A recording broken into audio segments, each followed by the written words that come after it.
வணக்கம் நண்பர்களே. காலையில எழுந்த உடனே கை கால்கள் சலசலன்னு இருக்குதா? கால்கள் நம்பன்ஸ் ஆகி போயிருச்சா? இது சாதாரண நீங்க நினைச்சிட்டு விட்டுறாதீங்க. இது ஒரு பெரிய எச்சரிக்கை. நம்ம உடம்பு காட்டக்கூடிய ஒரு சிக்னல். ஆனா இதை நீங்க கவனிக்கணும். நம்ம கவனிக்காம விட்டுறோம்.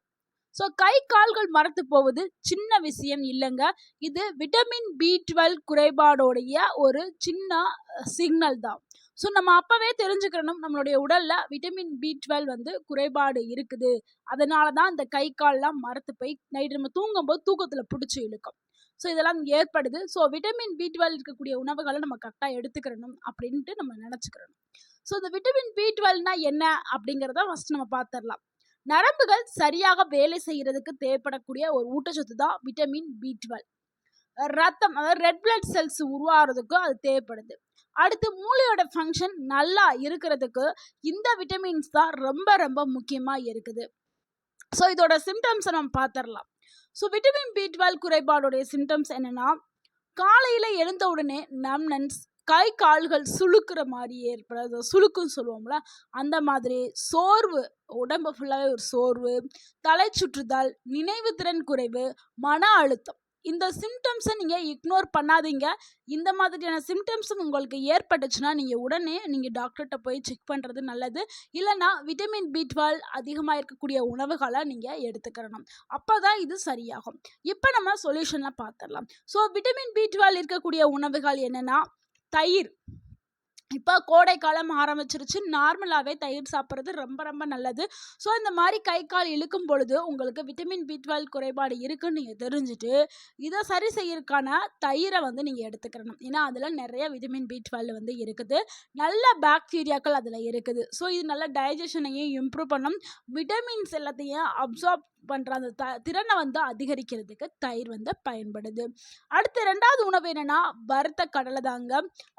வறுத்த கடலைனா நீங்கள் நிலக்கடலை நினச்சிடாதீங்க. இது வந்து கொண்டக்கடலை, அதாவது பொட்டுக்கடலை சொல்லுவோம்ல, ரோஸ்டட் சன்னா, பொட்டுக்கடலை.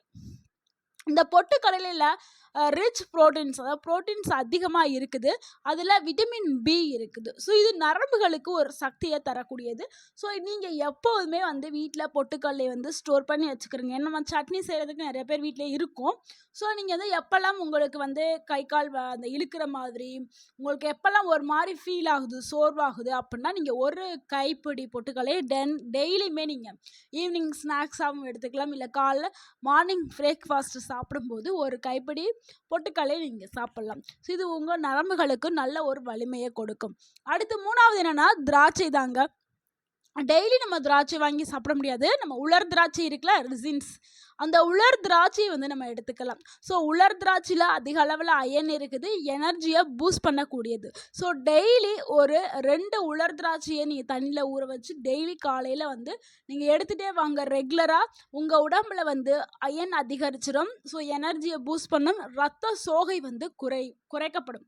முக்கியமாக பெண்களுக்கு வந்து நிறைய பேருக்கு வந்து அனிமியான்னு சொல்லக்கூடிய ரத்த சோகை அந்த நோய் வந்து இருக்கும். அவங்களுக்கு கண்டிப்பாக இந்த உலர் திராட்சை வந்து பயன்படும். அடுத்து 4வது பார்க்கக்கூடிய ஒரு உணவு என்னன்னா, ஜீரகம் தாங்க. ஜீரகத்தையும் நம்ம எடுத்துக்கலாம். ஜீரகம் வந்து நல்லாவே ஒரு டைஜஷன்ஸை வந்து இம்ப்ரூவ் பண்ணக்கூடியது. பாடியை வந்து நல்லா டீடாக்ஸ் பண்ணும். ஜீரகத்தையும் நம்ம காலைல ஒரு வெதுவெதுப்பான ஒரு சுடு தண்ணியில் 1 டேபிள் ஸ்பூன் கலந்து குடிக்கலாம். இல்லைனா கொதிக்க வச்சு கூட நீங்கள் குடிக்கலாம். உங்களுடைய விருப்பம் தான். கண்டிப்பாக இந்த 4 உணவுகளை வந்து நீங்கள் எடுத்துக்கிறங்க. உங்களுக்கு விட்டமின் B12 பிரச்சனை இருக்குது. இந்த வீடியோ பார்த்துட்டு இருக்க உங்களுக்கு விட்டமின் B12 பிரச்சனை இருக்கிறனால இந்த வீடியோ பார்த்துட்டு இருப்பீங்க. இல்லை வேறு யாருக்காவது இருக்கும் உங்கள் வீட்டில். அவங்களுக்கு நீங்கள் 1 வீக்கில் அவங்களுடைய இந்த விட்டமின் B12 குறைபாடை சரி பண்ணுறதுக்கு 7 நாளுக்கு ரொட்டீன் வந்து நீங்கள் எப்படி பயன்படுத்தணும் அப்படின்னு சொல்கிறேன். காலையில் வெறும் வயிற்றில் நீங்கள் 1 கப் தயிரை எடுத்துக்கிறங்க. 1 கப் தயிர் எடுக்கும் பொழுது நல்லாவே விட்டமின் B12 கிடைக்கும்.